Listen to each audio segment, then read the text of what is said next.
Hello, my name is Russell Swanson, and I'd like to offer you a brief recap of my lecture on utilitarian moral theory. Um, in that lecture, I tried to give you a very intuitive sense for the theory by maybe focusing on the word utilitarianism, which is a lot of syllables, but if we break it down, at the heart of the matter is utility or usefulness. And so maybe the essence of the utilitarian moral perspective is that what it means to be a good person is to exhibit and manifest a kind of a moral utility or usefulness. And the way that you do that is you think about the quality of somebody's life besides your own. You know, again, I like to try to boil this down to something very intuitive and graspable. You know, the extent to which you care about somebody's life besides your own is the extent to which you have moral utility. Okay. And this starts at a kind of a very simple level, stop hurting other people on purpose. And here hurting, let's talk about that sort of generally in terms of pain, in terms of unhappiness, in terms of inhibiting people's ability to flourish, however we want to unpack that. So stop hurting people on purpose, sort of step one. Secondly, maybe look for the ways in your life that you're hurting people unintentionally with your choices, with your actions, perhaps even your way of living. And then thirdly, maybe we get on to actively seeking ways to make other people's lives better. And of course, that includes us, right? Like we're part of this. It also includes our loved ones and our friends. But of course, it goes beyond that. And so in some sense, utilitarianism sort of sets out this perhaps infinitely high bar in terms of what it means to be a moral person. And we might also say in terms of what it means to be a bad person, how much harm do you do? How bad can it get? Well, there's some pretty awful folks historically, and there's some pretty incredible folks historically. And most of us live somewhere in between. And maybe the goal of a good utilitarian life would be to sort of continue to move that needle towards doing more good in the world and less harm in the world. So that's a very intuitive hook, I would say, in terms of getting you to see what the utilitarians are trying to claim is the most plausible and reasonable way to think about a moral perspective on life. However, in my lecture, I also took the time to develop a little context for the emergence of these ideas in the late 18th century and mostly in the 19th century in the writings of John Stuart Mill. And I said, look, already by the late 18th century, there were some serious criticisms emerging of Kantian moral theory having to do with his arguments about absolute moral duties without exceptions, having to do with his focus perhaps on the privacy of motives being central to the moral worth of actions, and maybe his emphasis on the purity of reason and trying to turn morality into almost like a logic problem in order to generate this hoped for clarity. In some sense, the utilitarians I would describe them as kind of post-Kantian in this sense that they're never going to strive for the kind of clarity that we saw Kant strive for. And, some of you may regard that as a failing on the part of the utilitarians. I'll leave that up to you. But the argument, I think, is something like this. Kant, may have admirably tried to explain and justify a kind of an absolute truth with regard to moral duties and find a kind of a clarity with regard to our moral lives that, let's just say for the sake of discussion, I think it's pretty plausible we would like, right? Because we want to be good people, so we want to know what it means to be good. But I think the utilitarians, in the way that I'm describing them as post-Kantian, are going to sort of deal with the fact square on, just face on, that life is more complex than that. It's a moving target. And particularly, you remember what Aristotle said in the Nicomachean Ethics. When we're talking about ethics and when we're considering what a good life is, or in this context, what it means to be a good person, we shouldn't expect the kind of precision and clarity in terms of the answers that we can generate that we might find in something like mathematics. That life is messy, and that a moral theory that denies that messiness is a moral theory that's deceiving us. And so while we are going to see some messiness in utilitarian moral theory, I'm here sort of couching that as a part of what they're up to, is an attempt to describe morality in such a way that it makes sense of the messiness of morality, while still, as all the moderns are trying to do, get us off that kind of unuseful ground floor of relativism where all answers are equal. Clearly, the utilitarians are proposing an idea of morality that is going to help us to try to find some difference between better moral judgments and worse moral judgments. So I added to the context that certainly throughout the 18th century, we see science just continue to march in terms of what it's unfolding for us in physics and chemistry and biology and beyond. And that only continues really until this day in many respects. And so there's a sense in which the utilitarians are going to try to take a page out of the book of the scientists. You know, think about it this way. Science in some sense is sort of metaphysics 2.0. It's metaphysics with a more rigorous methodology attached, and it's been by far the most successful way humans have ever generated theories of reality. And so maybe the utilitarians are thinking we can take our ethical judgments and we can model it after the sort of observation-based, almost quantification-based approach of science to make ethics more practical and more useful. Of course, I don't want to pretend for a moment that that means that that either Bentham or Mill or any utilitarian theorists are commonly asserting that we can find truth in morality in the way that we can find truth in math and science. We've already talked about that. It's going to be messier. And I would just underline that from my perspective, it will always involve at least one assumption that itself cannot be proven. I'm going to probably put an addendum on the end of this review to come back to this idea of proof. But the one assumption here is going to be something like we should, when it comes to morality, try to promote the greatest happiness for the greatest number. And if we can embrace something like that, then maybe we can generate, based on our observations, what kind of practices, what kind of actions, what kind of choices, what kind of policies will lead us towards a kind of a maximization of happiness for the greatest number on this planet. And so the march of science, I think, impacts the utilitarians, both in terms of as a way of thinking about pursuing understanding in life, but also in terms of what it produces. The outcome of science by the early 19th century is the technological transformation of human culture that is in many ways, unseen in terms of the way it's going to transform society. When you think of moments like, discovering how to create and maintain fire, that's a big one. The wheel, that's a big one, right?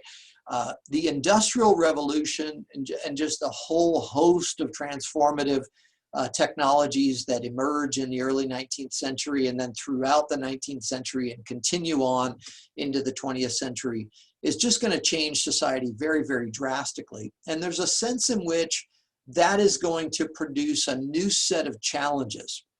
And so when you combine the Industrial Revolution with the human tendency to somewhat passively inhabit the conceptual, interpretive lens that you've gotten during your enculturation process by living amongst some group of humans in a moment of history, what we're going to begin to see, and I think this is identified by Bentham and Mill, is a kind of a lag between the way in which society is just changing at an increasingly rapid pace and the way in which culture, in terms of the legal institutions and the way we punish people and the justifications for our laws and our punishments, and the way in which we think about morality itself, are increasingly starting to feel out of date, out of touch with the times. And, you know, again, this is a point that I echo a lot in this lecture series, or at least I want to underline this point in this lecture series, is that we live in a time of J-curve demographic, technological, and environmental change. This moment, the Industrial Revolution, is where you can really see that happen.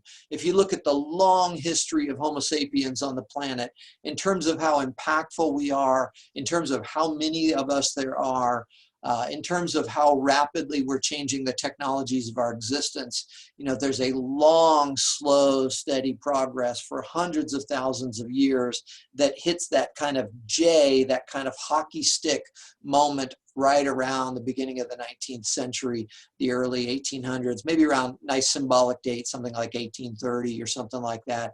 Many of the urban centers are in the West, in Western civilization, have industrialized, and the J-curve change continues to this day. And I would say, just to reiterate a point from you know, the first lecture in this series, that in some sense, this is what makes the Socratic quest for an examined life seem to me more relevant than ever. And the reason why I sort of dedicate myself to the democratization of a philosophical lifestyle. I certainly admire the high-level, rigorous philosophy that goes on in the academy, and I lean on these giant thinkers all the time.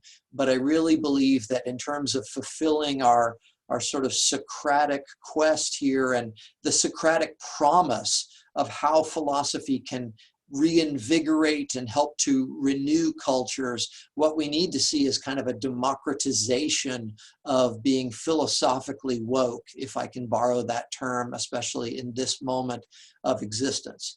And so a big part of what the utilitarians are up to, Bentham and his followers, is you know, a radical critique of society. And so in that lecture, I also developed this notion that Bentham was a very fortunate son in many ways, a man. He was white, he was rich, he was well educated, and he was set up to sort of jump into and inhabit a comfortable place within the power structures of society in the most powerful empire in the world at that time, or certainly it would be within the decades following Bentham's life in the 19th century. Bentham, you know, was set, and instead what he did with his talents and with his education and with his wealth is he engaged in a serious and ongoing critique and reform of society in ways that he thought were important. He borrowed an idea from the ancient. Again, here's a theme we're seeing of the modern. So much of it is reborn. So much of the ideas of the modern are reborn ideas of the ancient. And here Bentham takes a page out of the hedonist philosophy of the ancient. And again, remember, there's some subtlety to understanding this connection, but the basic idea is that, you know, the hedonists had it right, that there's really one thing that makes life good and one thing that makes life bad, and that is pleasure and pain. These are what Bentham called the two sovereign masters in existence that govern all that we do. Now, remember, in order to take hedonism, which is an ethical theory about how to make the most out of your life, your individual life, and expand this into a modern moral theory about how to be a good person, we have to take this hedonist insight and we need to expand it beyond my happiness and your happiness to the happiness in general. And so the measure of a hedonist successful life is a life that is enjoyed. The measure of a utilitarian moral life is the extent to which you contribute to the enjoyment of life for people beyond yourself, right? The extent to which you get beyond yourself, get over yourself, to maybe use that common phrase, is the extent to which you're living this utilitarian moral life. And so he generates this idea. Really, he's not the first to mention it, but I'm giving you this kind of simple version of it, that Jeremy Bentham's sort of the father of this movement for sure. And so he takes an idea from an earlier, I think, Scottish thinker of the greatest happiness for the greatest number of, it's often phrased the greatest happiness for the greatest number of people, but of course it's really more radical than that. And so sometimes I like to leave it shortened to the greatest happiness for the greatest number. And that we should always act to promote the greatest happiness for the greatest number. This is sort of the proposed, right, central idea of a moral perspective on life. And based upon this, Bentham argued that we could generate a quasi-quantifiable, observation-based approach to ethical dilemmas that he called the hedonic calculus, and sometimes I called the pleasure math, in some sense where we just look at the choices that we're considering, and we look at who they will impact, and we look at how they will impact these people and these creatures that can feel positively or negatively, and we do the math, we weigh the scales, and we decide from a moral perspective, we would decide on those actions which would lead to the, let's call it the greatest happiness or the greatest number, right, to use the phrase, or sometimes the lesser of two evils, right? Sometimes we have these bad choices in life. You might recall when we talked about Harry Truman dropping the bombs in this lecture series, and at the end of World War II, you know, invading Japan or dropping the bombs were both sort of awful options to contemplate in terms of how much suffering was involved.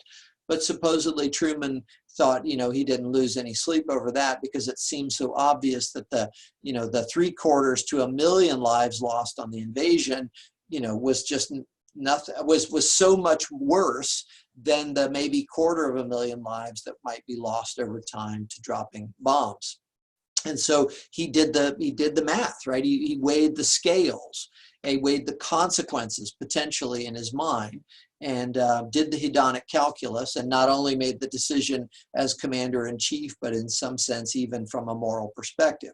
Of course, you know, Elizabeth Anscombe took issue with that, as any absolutist would, that would think it's always wrong to knowingly take the lives of the innocent. But I wanted to bring up this phrase of the lesser of two evils, because from a utilitarian perspective, we often have to wrestle with sort of bad choices in life where we're facing perhaps competing moral duties, you know, let's say between being honest and helping to save someone's life, or between ending the war quickly and killing a lot of civilians, or you know, having less of a certainty about ending the war and fighting on for 2 years and killing a lot more people. I mean, these are tough choices, and it's not the fault of theory, it's not the fault of philosophy, it's just our existential condition, to begin to introduce a word that I'm going to utilize more heavily in a couple of lectures from now. And so Bentham took these ideas of the greatest happiness for the greatest number, and he launched a movement within British society to reform the the legal systems and the systems of punishments and the justifications given for punishment and laws, and also, as his book from 1789 suggests, Introduction to the Principles of Morals and Legislation, this is also about morality. And so he has this kind of radical movement that is radical in that it is, you know, 18th century anti-racist, it's 18th century anti-sexist, it's 18th century anti-classist, and it's even 18th century anti-speciesist, right?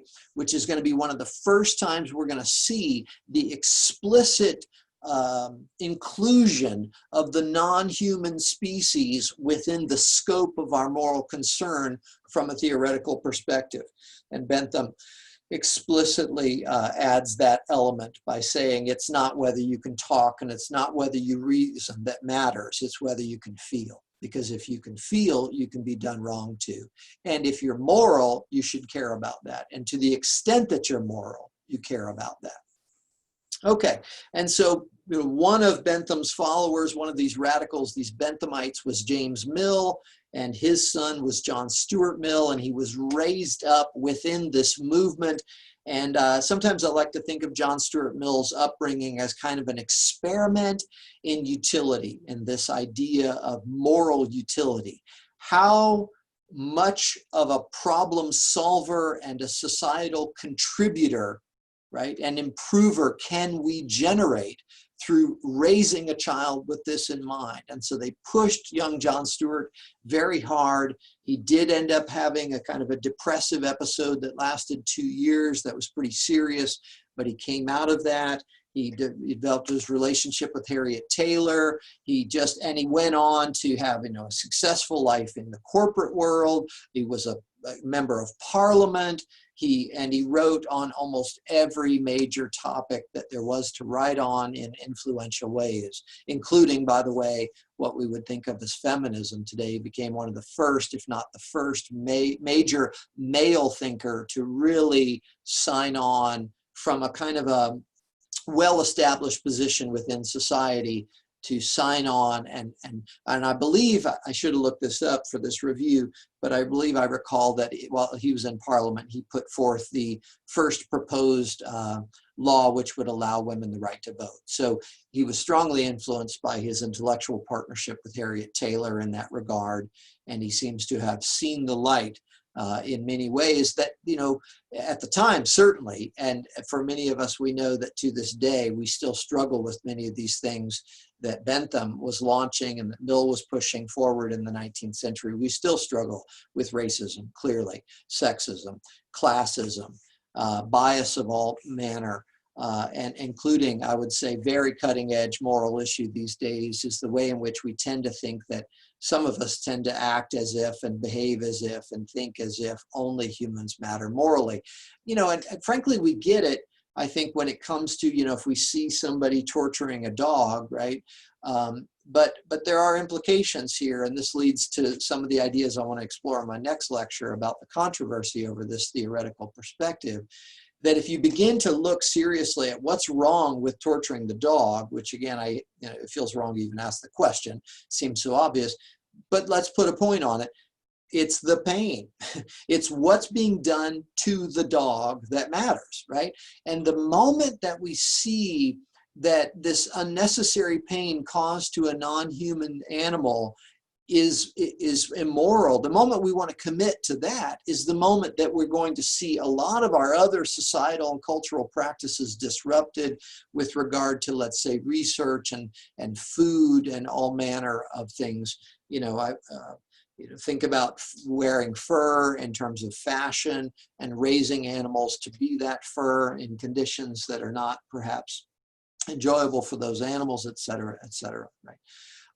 So Mill becomes, I would argue, the most famous utilitarian of all time, literally sort of writing the book on it, right? That book, he published it and the first time as a complete book in 1863 called Utilitarianism, really sort of laid out what's often referred to as the classical version of the theory, and refined the ideas of Bentham and defended the movement and defended this idea of it as a moral theory against its critics. And so I talked a little bit about some of the ways in which Mill attempted to refine the ideas of Bentham. And I said, let's associate the greatest happiness for the greatest number with Bentham. Mill comes along and takes that into a more precise sort of formulation, as precise as it can get. Think echo here, doctrine of the mean and Aristotle, only so much precision possible here. The principle of utility that Mill puts forth is that actions are right in proportion to their tendency to promote happiness and wrong in proportion to their tendency to promote the reverse. And so he's got this idea of kind of a spectrum of moral rightness and wrongness that is based on an admitted, right on the surface of it, kind of uncertainty that's going to call for judgment about the tendency that certain actions will have to produce certain foreseeable consequences, right? Be they positive or negative. And so he offers kind of a refined version of a central principle for the theory, and he also takes on some of the prominent critics of the day that would have been criticizing the ideas of Bentham. And in some ways, he's going to say Bentham probably set himself up for some of these criticisms. He actually, I think Bentham had more nuance and subtlety than people give him credit for. However, as we discussed in that lecture, one of the prominent criticisms of the movement and the theory of utilitarianism is that it's a doctrine worthy only of swine, that it takes noble, and let me slightly overstate this to make the point, noble, God-given, God-ordained morality, and it pulls it down to the level of a calculus of pleasure and pain, just like the non-human animals feel like pigs. right? And very much the rhetoric there is on purpose to sort of say that you're dirtying morality by turning it away from this kind of natural law or divine command thing into this very secularized kind of observation-based calculus about pleasures and pains. And Mill does a couple things to defend the theory against this. One, taking a page out of the book, frankly, of the Epicureans, Mill says, actually, we don't think that this is about the kinds of pleasures and pains that are associated with pigs rolling around in the mud. That's involved. Why? Because we are physical animals and sensual beings, and those pleasures are involved. Some of them are very important. The basic creature comforts like shelter are important. But let's also recognize that human beings, given their physiological complexity, have pleasures and pains which are emotional in nature, psychological in nature, intellectual in nature. And these higher quality pleasures and pains must also be factored into the calculus. But clearly Mill, in introducing a qualitative distinction between pleasures and pains, is backing away from the calculus. And he sort of, but he stays with this sort of a weighing the positives and negatives, but he certainly is backing away from what Bentham tried to do, which was keep it all about physical experiences so that the idea of the sort of quantifiability could make more sense. Mill just says, let's just go ahead and be more straightforward about this. It's messy, but here it is.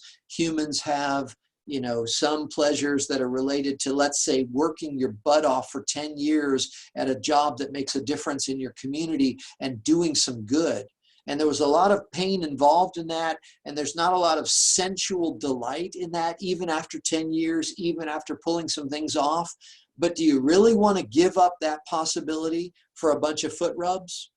I mean, the feeling of accomplishment of working hard for 10 years to make a difference in the community in which you live is a pleasure that is perhaps unique to a creature with a mind like us. And, as Bill says, we'd rather be Socrates uncomfortable than a pig comfortable, right? I mean, I think the original phrase is we'd rather be Socrates dissatisfied than a pig satisfied. I'd like to emphasize a slightly different point here by just changing the language slightly. Maybe you can see what I'm up to. I'd rather be Socrates uncomfortable, on trial, knowing what I'm doing or believing deeply that what I'm doing is for the betterment of my society and it's about more than myself and my own comfort, rather than being, a simpler creature living in ignorance and thinking maybe that's bliss, right? I'd rather be, Socrates with those struggles than a simpleton that is comfortable. And again, I don't mean to sound like, I'm being condemnatory of those whose, mental capacities limit what they might take on in terms of intellectual and psychological pleasures. That's not at all. I hope you understand what I'm saying there. I'm just saying that Mill's arguing that once you get a glimpse for these potentials within your humanity, this is where the real action is. And in terms of the life we want to promote from people, we want to make people into these kind of positive contributors in society, rather than people who just want to sort of live comfortable existences where they have enough access to basic necessities and sugar and Netflix to feel, like they can pass the time. That's not a satisfying life, and that's not what we're trying to promote in the lives of each other. So let's just admit the messiness of adding quality of pleasure to the mix and see how that is a counter to this charge that this is a doctrine worthy of only of swine. And then remember that Mill also sort of adds on that a lot of the critics of utilitarianism, as I intimated before, were folks who were coming from maybe a kind of a conservative religious standpoint and saw the whole modern ethical theoretical move away from divine command and natural law, the whole modern move to generate secular theories, to be kind of a degradation of morality, and especially the utilitarian move within the modern to move morality away from divine command and natural law, to move it towards a secular account, which then weighs the consequences in terms of pleasures and pains, that this was somehow thought to be a kind of a degradation of morality as a doctrine worthy only of swine. And Mill turns around and says, look, if you really consider what we're up to here, you might actually find a way to be better representatives of your own religious traditions if you took the principle of utility and the greatest happiness principle really seriously. Okay, so I did want to, at the end of this review, which has gone on probably long enough, but I wanted to add a little bit of an addendum here today about this idea of proof.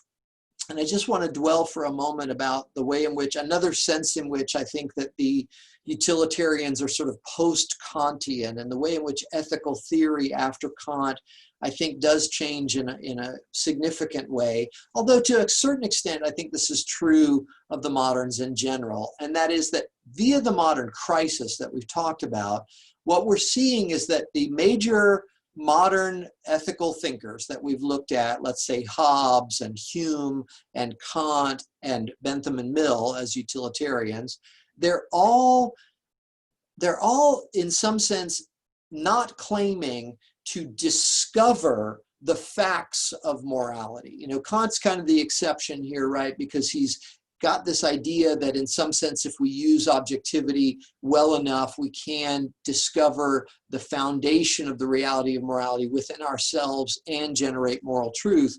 But Hobbes, I think in his own way, and Hume also, you may have picked up on this when the lecture on Hume and the sort of messiness of Humean ethics. And then certainly the utilitarians as the sort of after Kant, they're not claiming to have the truth about morality, right? They're claiming to have a plausible and reasonable account of morality that is useful for us. And in terms of the proof, you know, I think in some sense, and Mill, I think, addresses this very explicitly, just says, look, there's no proof.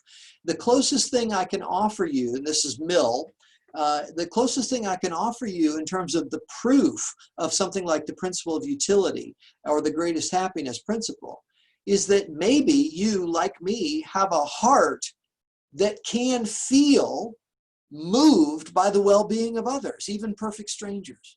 And the extent to which this sentiment for humanity, and remember, really even beyond humanity, this sentiment for sentient beings, the extent to which that is in you, that is the only proof that we can offer. And he knows that's not a proof, right? And so what he's really saying, and I think he actually says explicitly, is if the extent to which you have this in you, you might be motivated to listen to what I'm saying, to think about morality in this way, and to bring a kind of a greater consciousness to your moral thinking. And it may be a greater effectiveness to our moral discourse by employing a framework like utilitarianism. But if you don't have that sentiment for humanity, then Mill says explicitly, there's really nothing I can say to you to prove that you should. And frankly, no other framework for morality is probably going to be that appealing to you anyway. Now, I actually would take small issue with that. And again, those of you who are following this lecture series closely, you know, let's start to do some work here late in the lecture series where we tie some things together. If you don't have the sentiment for humanity in you, there is still a way to be interested in morality, and that's through a social contract framework, right? Because the social contract framework basically says something like, you can see perhaps the extent to which you are rational, you can see how your own self-interests are going to be tied to the self-interests of others. And if you can see that, then you may have a reason to embrace certain limitations on your own freedom, embrace certain rules of conduct that would promote notions of good and bad behavior in a moral sense. And it's all about the promotion of mutual benefit. So I think if that's appealing to you, then social contract is also appealing. Let me add a little complexity here to it. And again, those of you who are, you know, just maybe barely getting a grasp of some of these ideas, you may want to turn off at this moment.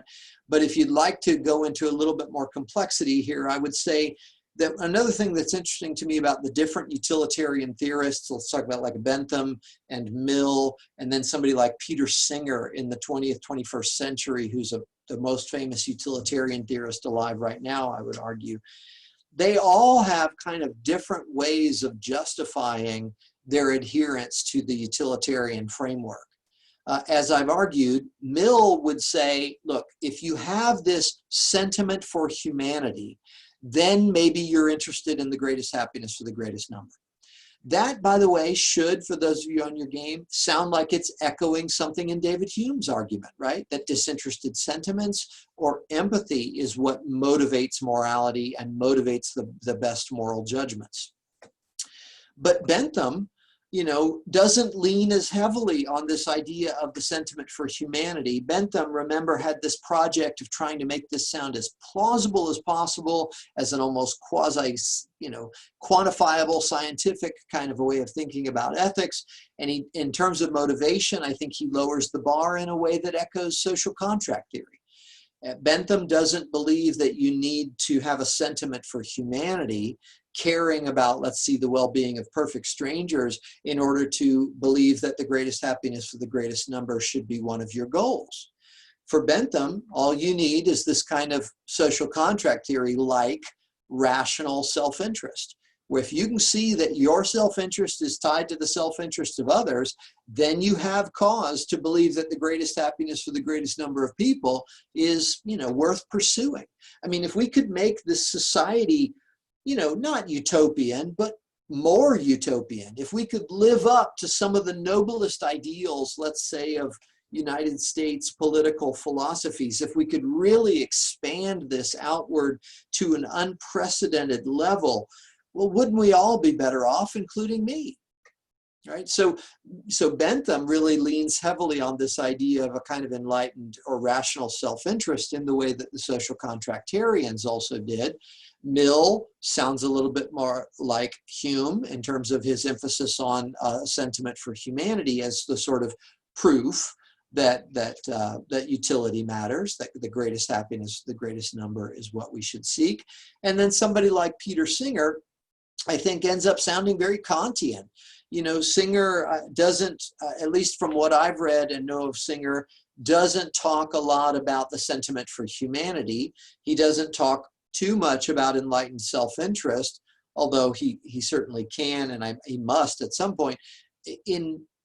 What I hear and read of Peter Singer, he talks a lot of just sort of a kind of an objective perspective in which you can see, because of your capacity for cognition, that if we're going to talk about something like morality, it's not fair to put your interests over the similar interests of others. That the idea that you would want to talk about morality and then just blatantly put your similar interests over the similar interests of others is just unfair. It's just not objective. And so based upon what I'm reading in Singer as kind of this, leaning into objectivity as sort of the way in which you get motivated to embrace a utilitarian framework for our ethical discourse, we see that there's this range of ways that utilitarians talk about how we get there. What they all share is this idea that the goal is to weigh the consequences of our actions in order to promote the greatest happiness for the greatest number.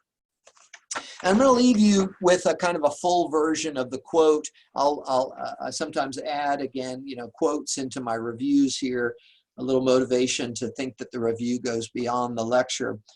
This is pulled from chapter 2 of Mill's work, Utilitarianism. I hinted at this and paraphrased it in my full lecture, but I wanted to go back to it. Mill's got some wonderful phrases, a little complex, but some wonderful phrases. Maybe not as poetic as somebody like Hume, maybe not as dry and complicated as a Kant or an Aristotle, but he's got some nice phrases. He's got a kind of a simple prose in some respects, just sort of speaks right to the point. And so here's an example of it.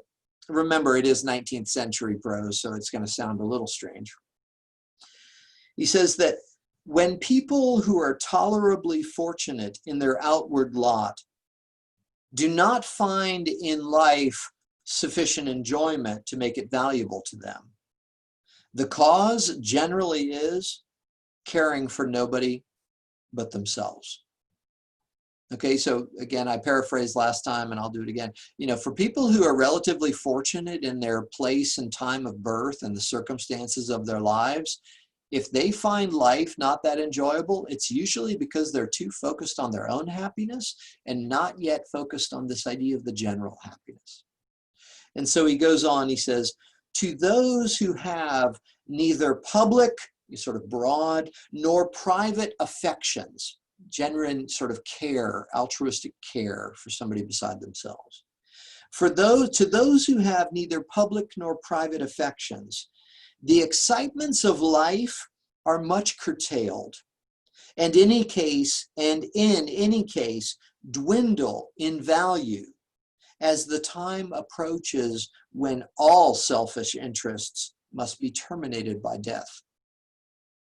While those who leave after them objects of personal affection, and especially those who have cultivated a fellow feeling with the collective interests of humankind, and we might add even all sentient creation, those people retain as lively an interest in life on the eve of death as in the vigor of youth and health.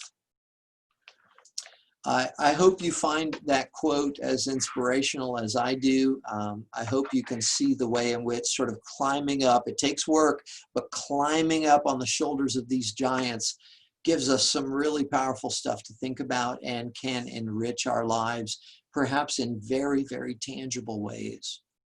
Okay, I wish you well. This completes my brief review of my lecture on utilitarianism.